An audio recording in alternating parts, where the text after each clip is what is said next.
नमस्कार, मैं हूं विनय पाठक। एवी न्यूज़ में आपका स्वागत है। आइए देखते हैं मुंबई तथा आसपास की कुछ खास खबरें जो वर्तमान समय की सुर्खियां बनी हुई हैं। लेकिन आज नज़र डालते हैं उस विशेष खबर पर जो बडाला क्षेत्र में अपनी अलग ही सुर्खियां बटोर रही है। जी हाँ,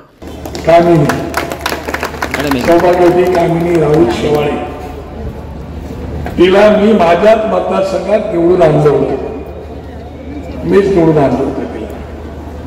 त्यानंतर ती नगरसेविका झाली। राहुल आमचा नगरसेवक होता, जमिनीवरचा कार्यकर्ता।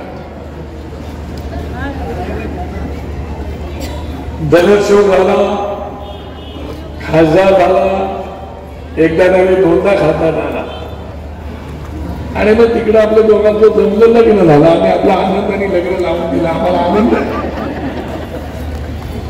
की आम्हाला जावई बाबा आपले खासदार भेटले, त्याचा आनंद आहे। आणि म्हणून आपल्या कुटुंबातल्या सदस्यासाठी, जमिनीवर काम करणाऱ्या माणसासाठी त्याला जमिनीचा अनुभव आहे असा माणूस दिल्लीत जाणं गरजेचं आहे। आणि म्हणून मुद्दा वेळ काढून आलो। खरं आता मी सकाळपासून सौभाग्यवती यामिनी यशवंत यादव यांच्या प्रचारात करू। आमचे कार्यकर्ते काम करतायत।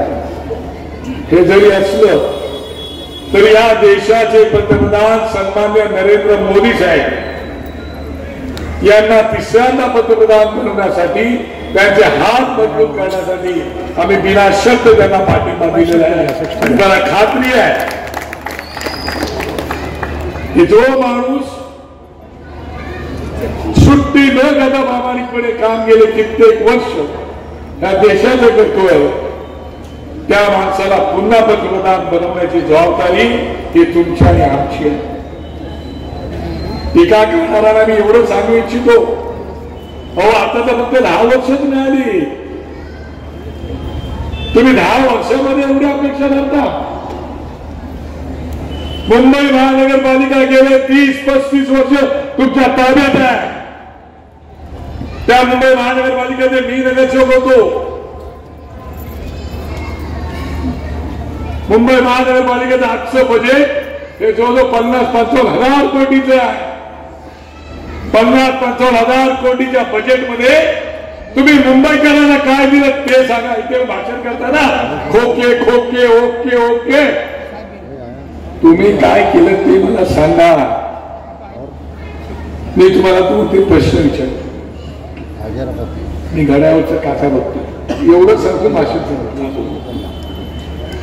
50-55 हजार कोटीच्या महापालिकेमध्ये तुम्ही मुंबईला काय दिलं? मुंबईच्या जनतेला काय दिलं?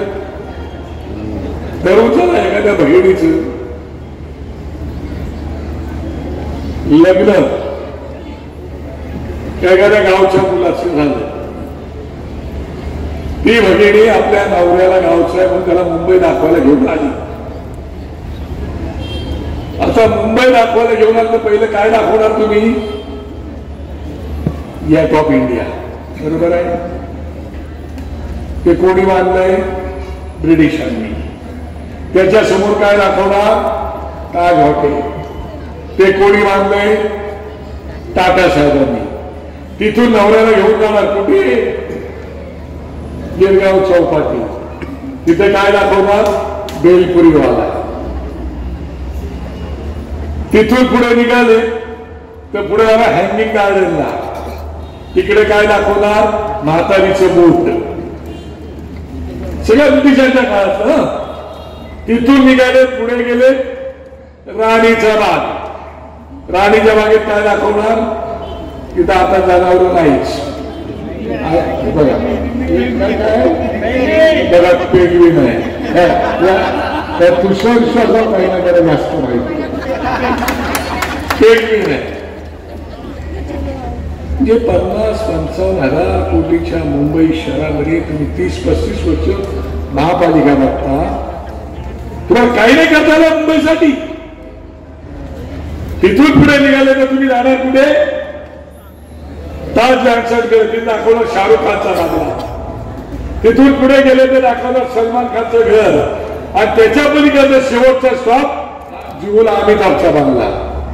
अरे मुंबईत आहे काय? आणि तुम्ही दुसऱ्याला आरोप करता खोके खोके. तुम्ही काय केलं 30-35 वर्षात? बहुत बढ़िया बोल रहा है. टक्केवारी घेऊनच काम केलं ना. मग ह्याच्यावर कशाला आरोप करताय? ही स्वाभिमानाची लढाई आहे. स्वाभिमानाच्या लढाईला त्यांनी आकार दिलाय. बाळासाहेबांच्या विचाराचे खरे वारसदार आहे आणि मग या वारसदाराच्या पाठीशी आम्ही बिनशर्त पाठिंबा देऊ द्या. आम्हाला वाटतंय की हा राऊत चव्हाण आमचा निवडून आलाच पाहिजे आणि म्हणून भक्ती माता भगिनी बाळगतो 20 तारखेला कुठेही विचार करू नका. कोणत्या परिस्थितीमध्ये राहुल शेवाळची दोन नंबरवरती आहे ना, 2 नंबरवरती जी निशाणी आहे तिला भरघोस मताने निवडून द्या एवढी विनंती करतो. कारण मी 5-10 मिनिटं घेतली यांना मिळू दे म्हणून राजकीय भाषण न करता थांबवतो. काहीतरी बोली. एवी न्यूज में अभी तक का सफर करते हैं समाप्त. विनय पाठक को दीजिए इजाजत. हम फिर मिलते हैं नई खबर नए सफर के साथ. लेकिन चलते चलते गुजारिश, विनती, अनुरोध, यदि आपके आसपास कोई समस्या है या कोई घटना घटित हुई है और आप उसे एवी न्यूज तक पहुंचाना चाहते हैं तो हमारी स्क्रीन पर दिखाए जा रहे नंबर पर